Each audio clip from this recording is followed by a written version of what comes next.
มีเจ้าของรถเล็กซัสคันหนึ่งที่ใช้งานรถมาหลายปีแล้วมีมื้อหนึ่งรถเพิ่นมีปัญหาอาการก็คือขี่ไปมักสะดุดเพิ่นได้เอาเข้าไปศูนย์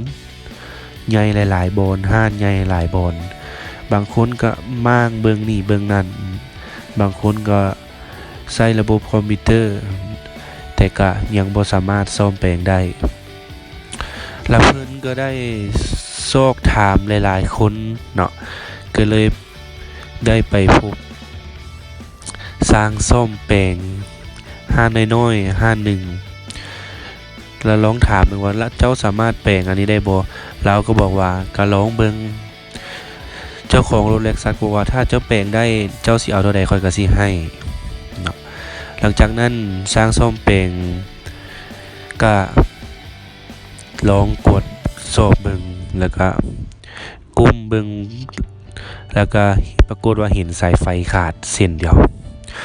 เพิ่นก็ได้เอาสกอตสายไฟมาต่อกันแล้วเอาสกอตเขียนหลังจากนั้นก็บอกเจ้าของรถเล็กซัสบอกว่าลองขี่บ้างไหมปรากฏว่ารถเล็กซัสกลับมาขี่กับปกติหลังจากนั้นเจ้าของรถก็บอกว่าให้เจ้าเขียนบินมาจะเอาเท่าใด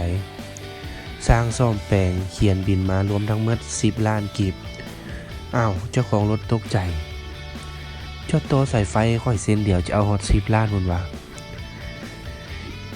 สร้างบอกว่าเจ้าเบิ่งดีๆค่าตัวสายไฟค่อยเอานำแต่ 3,000 กีบแต่ค่าที่ค่อยฮู้ว่ามันเป็นหยังค่อยเอา9,980,000 กีบตกลงว่าเจ้าของรถต้องจ่ายบ่ต้องจ่ายพอได้ตกลงกันแล้วว่าถ้าเจ้าแปลงได้เท่าใดข้อยก็สิให้เพราะว่าเอาไปเข้าศูนย์แล้วเข้าห้านใหญ่หลายๆบอนบ่มีไผแปลงได้ทางที่ศูนย์เขาเจ้าเก็บแพงกว่า10 ล้านกีบเนาะเจ้าของรถต้องจ่ายเรื่องนี้มันสอนให้เฮาฮู้ว่าการที่เฮาฮู้หลายอย่างมันก็ดีแต่ว่ามันบ่สำคัญเสมอไปสิ่งที่สำคัญคือเฮาฮู้น้อยอย่างแต่เฮาฮู้เฉพาะจุดเฮาฮู้ตรงจุดเนาะนี่คือสิ่งที่สำคัญกว่าถ้าหากว่าเรื่องนี้มันมีประโยชน์แก่ท่านจงกดไลค์กดแชร์เพื่อให้เป็นประโยชน์ให้หลายๆคนให้รับรู้นำกันสบายดี